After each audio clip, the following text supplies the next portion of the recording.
RT9 TV నేను సాయి సుధా ఇక details చూద్దాం. భద్రాచలం కొత్తగూడెం జిల్లాను వరదలు ముంచెత్తుతున్నాయి. దీంతో భద్రాచలం దగ్గర గోదావరి ప్రమాదకర స్థాయిలో ప్రవహిస్తోంది. పంట పొలాలు దెబ్బతిన్న రైతులు ఆందోళన ఒకవైపు, ముంపుకు గురైన గిరిజన గ్రామాల ప్రజల దీనస్థితి ఇంకోవైపు జిల్లాను అతలాకుతలం చేశాయి.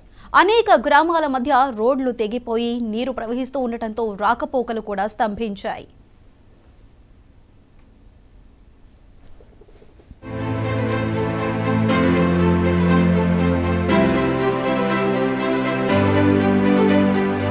భద్రాద్రి కొత్తగూడెం జిల్లా అంతటా భారీ వర్షాలు కురుస్తూనే ఉన్నాయి. పంట పొలాలు నీట మునిగి రైతులు తీవ్రంగా నష్టపోయారు. కొన్ని చోట్ల వాగులు, వంకలు, కట్టలు తెచ్చుకుని ప్రవహిస్తూ ఉండటంతో పొలాల్లోకి నీరు ప్రవహిస్తుంది.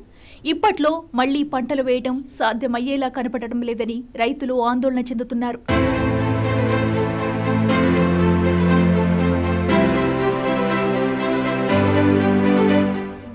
దుమ్మగూడెం మండలం తూరుబాక వంతెన మీద సున్నంబట్టి గ్రామం రహదారి మీద పర్ణశాల సబ్ స్టేషన్ దగ్గర వరద నీరు భారీగా చేరుతుంది. దీంతో భద్రాచలం చర్ల మధ్య రాకపోకలు నిలిచిపోయాయి. అదేవిధంగా చర్ల వెంకటాపురం దారిలో ఉన్న బోధపురం వంతెన మీదుగా నీరు ప్రవహిస్తుంది. వీరభద్రవరం గ్రామ సమీపంలోని కుక్కతోగువాగు దగ్గర గోదావరి వరద నీరు భారీగా చేరడంతో చర్ల వెంకటాపురం మధ్య కూడా రాకపోకలు నిలిచిపోయాయి.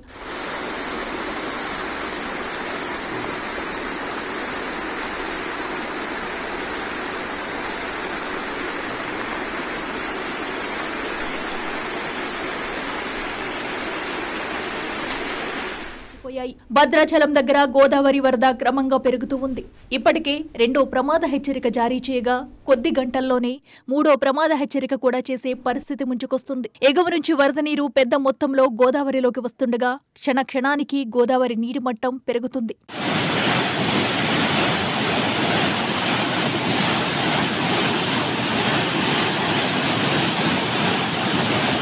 పెరుగుతున్న వరద ఉధృతి ఏజెన్సీ గ్రామాల ప్రజలను వణికిస్తుంది. గ్రామాల్లోకి వరద నీరు ప్రవేశించే ప్రమాదం ముంచుకొస్తుంది. మొత్తంగా ఆగని వర్షాలు, ముంచుకొస్తున్న వరద కారణంగా భద్రాచలం ఏజెన్సీ మొత్తం నీట మునిగింది.